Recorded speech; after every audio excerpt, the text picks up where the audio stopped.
l'électricité est tellement présente dans notre vie quotidienne, que nous avons souvent tendance à la considérer comme une nécessité d'ordre naturel, au même titre que l'eau courante. Que les sources de sa production menacent de se tarir, et c'est toute la société moderne qui vacille. Pourtant, au regard de l'histoire, l'utilisation des phénomènes électriques est relativement récente. Étudiée dès la fin du XVIe siècle, l'électricité, au sens de l'ensemble des phénomènes électriques observables, est longtemps restée pour le grand public, un objet de curiosité et d'amusement, avant que les progrès accomplis au cours du siècle dernier ne démontrent son utilité pratique. La prodigieuse pénétration qu'elle a opérée depuis dans toutes les branches de l'activité humaine, notamment par le biais de l'électronique, n'est pas étrangère à l'efficience que nos contemporains attribuent à la science. Jusqu'à la fin du XVIIIe siècle, le terme d'électricité fut réservé au phénomène d'attraction ou de répulsion entre corps préalablement frottés. Ce domaine est aujourd'hui connu sous le nom d'électrostatique. L'attraction de corps légers par des objets électrisés par friction était connue depuis l'Antiquité, mais son étude n'a véritablement débuté qu'à la fin du XVIe siècle, avec les travaux du savant anglais William Gilbert, auteur du premier traité connu touchant à ces questions, de Magnete, paru en 1600. C'est à lui que l'on doit l'invention de l'adjectif électrique pour désigner ces mystérieuses propriétés d'attraction. Électrique vient du grec électron, qui signifie ambre, l'un des premiers corps à avoir été électrisé par friction. Les expériences de Gilbert furent reprises par un Allemand, Otto von Guericke, au milieu du XVIe siècle. Afin d'améliorer la qualité des observations, celui-ci inventa la première machine à faire le vide. L'attraction de corps électrisés se manifeste d'autant mieux que l'air ne fait pas obstacle à leur rapprochement, ainsi que la première machine électrostatique, en l'occurrence un gros globe de soufre que l'expérimentateur électrisait en le frottant de ses mains. Ces instruments rudimentaires lui permirent de découvrir à la fois le phénomène de conduction électrique, c'est-à-dire la capacité de ce mystérieux pouvoir électrique à se transmettre le long de certains corps, et le pouvoir des pointes, c'est-à-dire la forte tendance des objets pointus à manifester des propriétés électriques. Ce dernier effet ne fut mis à profit qu'un siècle plus tard par Benjamin Franklin, après avoir démontré, en 1752, que la foudre est un phénomène de nature électrique, une sorte d'étincelle géante. Il tira parti du pouvoir des pointes pour imaginer le paratonnerre, simple pointe métallique reliée à la Terre et destinée à protéger le bâtiment qu'elle surplombe, en attirant sur elle la décharge venue du ciel. Au XVIIIe siècle, les travaux expérimentaux amorcés au siècle précédent s'accélérèrent. D'autres effets furent bientôt mis en évidence, de nouveaux instruments virent le jour, en même temps que certaines distinctions conceptuelles s'opéraient, premier pas vers une formalisation des phénomènes électrostatiques. On doit à l'anglais Stephen Gray, la découverte de l'électrisation par influence, c'est-à-dire la possibilité d'électriser un corps à distance, sans contact direct, ainsi que la distinction entre corps conducteurs, qui transmettent l'électricité, et corps isolants, qui inhibent cette transmission. Une autre distinction importante est le fait du savant français Charles Dufay. En 1733, il découvrit qu'il existait deux sortes d'électricité, nous dirions aujourd'hui charges électriques, l'une obtenue en frottant du verre, qu'il appela électricité vitreuse, l'autre obtenue en frottant des corps résineux, qu'il appela électricité résineuse. Deux corps porteurs d'électricité de même nature se repoussent, et deux corps porteurs d'électricité différente s'attirent. Pour cette raison, Benjamin Franklin les rebaptisa quelques années après, électricité positive et négative. Il fut le premier à fournir l'explication du phénomène d'électrisation, en s'appuyant à la fois sur l'existence des deux types de charges électriques et sur un principe fondamental, mis en évidence quelques années auparavant par le physicien anglais William Watson, la conservation globale de la charge électrique. L'électrisation résultait de la séparation des charges positives et négatives, contenues dans un corps globalement neutre. L'étape suivante consista à caractériser la force électrique exercée par un porteur de charge sur un autre.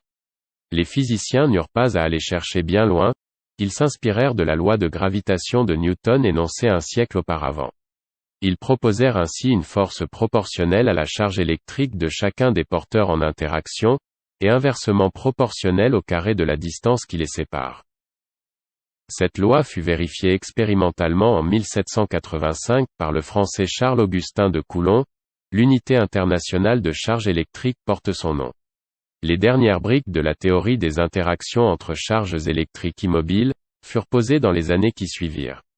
Compte tenu de la forte similitude entre la loi de Coulomb et la loi de gravitation, le formalisme et les concepts de la mécanique furent transportés dans le domaine de l'électrostatique. C'est à cette occasion que la notion de potentiel, introduite en 1772 par Joseph-Louis de Lagrange pour la gravitation, fut reprise en 1784 par Pierre-Simon de Laplace, pour décrire l'état électrique engendré en un point quelconque de l'espace par un ensemble de charges électriques. C'est au moment où la théorie électrostatique parvenait à maturité, qu'une onde de choc vint l'ébranler. La révolution venait de là où on l'attendait le moins, des travaux d'un anatomiste italien, Luigi Galvani, sur les muscles de cuisse de grenouille disséqués. En 1791, il découvrit que ces muscles manifestaient de curieuses propriétés électriques dès qu'on les mettait en contact avec deux métaux de nature différente. Pour interpréter ces phénomènes, il fit un rapprochement avec un dispositif mis au point quelques années auparavant par l'Allemand Ewald Georg von Kleist, la bouteille de Leyde. Il s'agissait d'une simple bouteille dont la paroi interne était recouverte d'une feuille métallique préalablement chargée électriquement, qui se déchargeait brusquement dès qu'on la mettait en contact avec un conducteur. Elle constitue à ce titre le premier condensateur électrique. Pour Galvani, la grenouille constituait une bouteille de Leyde naturelle, que le contact avec deux métaux conducteurs suffisait à décharger de sa mystérieuse électricité animale. Sceptique, le physicien italien Alessandro Volta reprit les expériences de son compatriote, et montra que la grenouille ne jouait qu'un rôle secondaire. L'effet électrique résultait en fait de la mise en contact de deux métaux de nature différente par l'intermédiaire d'un tissu humide. S'inspirant de cette conclusion, il mit au point en 1800 la première pile électrique, constituée d'un empilement de disques de cuivre et de zinc, entre lesquels s'intercalaient des tissus imbibés d'acide. Cette invention révolutionna l'électricité, contrairement aux machines électrostatiques qu'on devait charger par frottement et qui se déchargeaient en un temps très bref.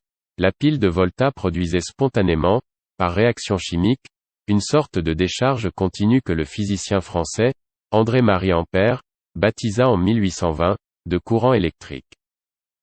Un courant électrique n'est rien d'autre qu'un déplacement global de charge au sein d'un conducteur. En hommage à Ampère, l'unité internationale de l'intensité du courant électrique, c'est-à-dire de la quantité de charge qui traverse une section de conducteur par unité de temps, porte le nom d'ampère. En hommage à Volta, la tension, c'est-à-dire la grandeur qu'il introduisit, il devint possible d'observer les effets d'un long passage de courant dans une multitude de corps. On ne tarda pas à s'apercevoir qu'en plongeant dans l'eau, ou plus généralement dans une solution aqueuse, deux tiges solides reliées aux bornes d'une pile, deux électrodes, suivant la terminologie introduite par Michael Faraday quelques années plus tard, on provoquait la décomposition de la solution en ses constituants élémentaires, c'est-à-dire l'électrolyse. Cette technique permit au chimiste anglais Humphrey Davy de découvrir, au début du XIXe siècle, une multitude d'éléments jusque-là inconnus, le sodium, le potassium, le calcium, le magnésium, le barium et le strontium.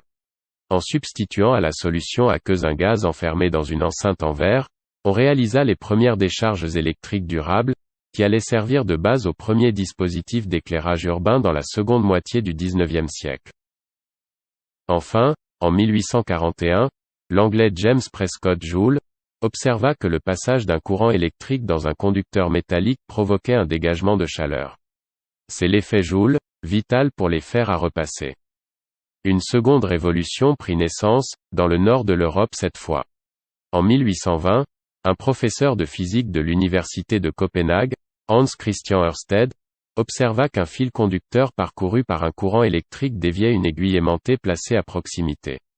Cette expérience, en même temps qu'elle révélait pour la première fois l'existence d'effets magnétiques de l'électricité, inaugura l'étude des interactions entre aimants et fils parcourus par des courants. Cette étude eut des implications théoriques considérables. Grâce aux travaux d'Ampère, elle aboutit à l'assimilation d'un aimant à une bobine de fil conducteur et à la réduction de tout phénomène magnétique à une interaction entre fils conducteurs.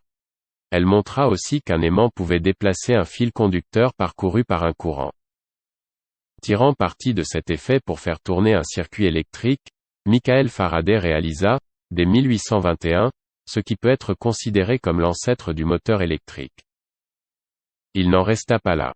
Obsédé par l'idée de mettre en évidence l'effet réciproque de celui observé par Ørsted, c'est-à-dire la possibilité d'engendrer un courant électrique grâce au magnétisme, il parvint à montrer en 1831 qu'un courant électrique apparaît spontanément au sein d'un circuit lorsqu'on déplace un aimant à son voisinage, ou ce qui revient au même, lorsque le champ magnétique environnant varie au cours du temps.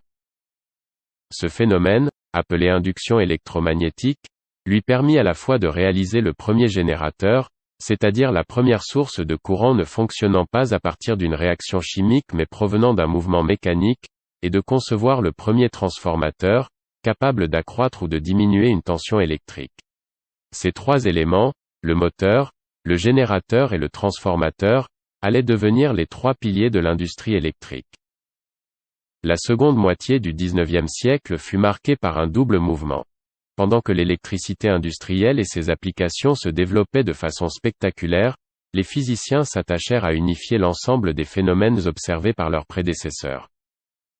Dans ce dernier domaine, une première étape décisive fut franchie en 1848 par l'Allemand Gustav Kirchhoff, qui démontra que les phénomènes associés aux courants électriques, qui constituent ce que l'on appelle aujourd'hui l'électrocinétique, étaient de même nature que les phénomènes électrostatiques. À cette occasion, la tension électrique, grandeur initialement purement électrocinétique, fut identifiée à la différence de potentiel électrostatique. Ce faisant, il donna à l'électrocinétique la forme qu'elle a aujourd'hui, et qui sert de base à l'étude des circuits électriques. Il laissa son nom à deux lois fondamentales. La première, aussi appelée loi des nœuds, dit que toute l'intensité qui arrive en un nœud, c'est-à-dire en un point de bifurcation d'un circuit électrique, est égale à toute celle qui en part. La deuxième loi, ou loi des mailles, indique que dans une maille, c'est-à-dire une branche de circuit fermé, la somme des tensions aux bornes des différents éléments de la maille est globalement nulle. Ces lois, lorsqu'elles sont liées à une bonne connaissance des éléments qui constituent le circuit, permettent d'accéder aux caractéristiques de celui-ci, intensité parcourant ses différentes branches, tension aux bornes de chaque élément. L'expérience d'Ørsted avait mis en évidence l'existence de liens entre électricité et magnétisme. Les deux domaines furent unifiés par l'Écossais James Clerk Maxwell en 1864, donnant naissance à l'électromagnétisme. La principale conséquence de cette nouvelle théorie fut du point de vue de l'électricité, l'identification de la vitesse de propagation des phénomènes électriques, qu'on avait jusqu'alors vainement tenté de mesurer, avec celle de la lumière. Il ne s'agissait d'ailleurs pas réellement d'un résultat nouveau, car Kirchhoff était déjà parvenu, par une voie purement électrocinétique, à une telle conclusion 7 ans auparavant, dans le cas particulier de l'étude de la propagation de signaux électriques le long d'un fil télégraphique. L'équation à laquelle il aboutit est connue sous le nom d'équation des télégraphistes. La seconde moitié du XIXe siècle fut marquée par un développement spectaculaire de l'électricité industrielle ou électrotechnique. La pile de Volta fut bientôt supplantée par des piles plus performantes, comme la pile Daniell, 1836, la pile Bunsen, 1841, ou la pile Leclanché, 1864. En 1859, Gaston Planté mit au point la première pile rechargeable ou accumulateur. Les générateurs connurent un essor analogue. L'invention de la dynamo dans les années 1870 par Zénobe Gramme préfigura l'apparition des premiers générateurs de courants alternatifs ou alternateurs, notamment grâce aux travaux de l'ingénieur croate Nikola Tesla, qui laissa son nom à l'unité internationale du champ magnétique. Ces dispositifs, entraînés par les turbines immenses des centrales électriques, qu'elles soient thermiques, hydroélectriques ou nucléaires, constituent l'élément central de la production d'énergie électrique. Le développement des générateurs accompagna assez naturellement celui des dispositifs inverses, à savoir les moteurs électriques. Ces progrès contribuèrent au développement des applications de l'électricité, tout au long du siècle dernier. Dès 1839 apparaissait en Angleterre, le premier instrument de télécommunication fonctionnant à l'aide de signaux électriques transmis le long d'un fil, le télégraphe, mis au point par les ingénieurs William Cooke et Charles Wheatstone. En 1876, des signaux électriques furent pour la première fois utilisés par l'Américain Graham Bell, pour transporter à distance la voix humaine. Le téléphone était né. Bientôt, ce fut au tour des moyens de transport d'être électrisés. Le premier tramway électrique des ingénieurs allemands, Werner von Siemens et Johann Halske, date de 1879. Le premier train électrique, inventé par Thomas Edison, date de 1880. Grâce au développement des transformateurs électriques dans les années 1880 et aux hautes tensions que ces dispositifs permettaient d'obtenir, il devint possible d'étendre la distance de transport de l'électricité depuis son lieu de production jusqu'au cœur des cités.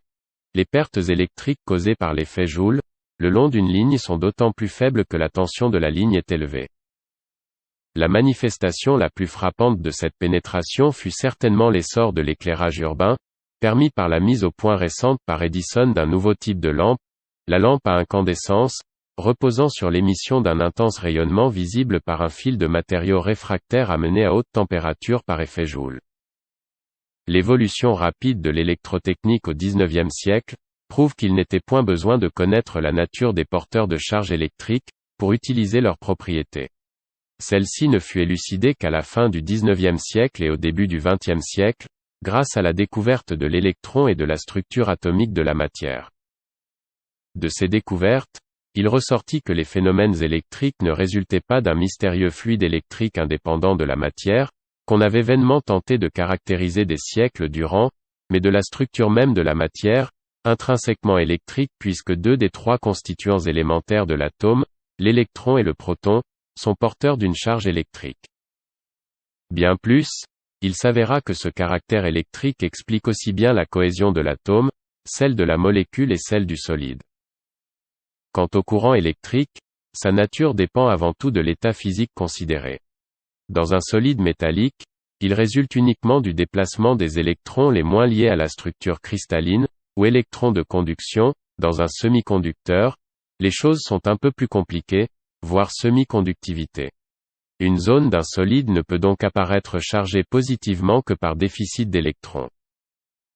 Dans un liquide, le courant électrique est assuré grâce à la présence préalable et au déplacement d'ions, c'est-à-dire d'atomes qui ont perdu ou gagné des électrons, au sein du fluide, les ions chargés positivement, ou cations, se déplaçant en sens inverse des ions chargés négativement, ou anions. Dans un gaz, enfin, où toutes les particules, qu'il s'agisse d'atomes ou de molécules, sont initialement neutres, les choses se passent en deux temps. L'application d'une tension électrique entre deux électrodes provoque l'ionisation partielle du gaz, autrement dit la scission des particules en ions positifs et électrons. Il ne s'agit plus alors à strictement parler d'un gaz, mais de ce que l'on appelle un plasma. C'est le mouvement consécutif des particules chargées vers les électrodes, qui constitue alors le courant électrique.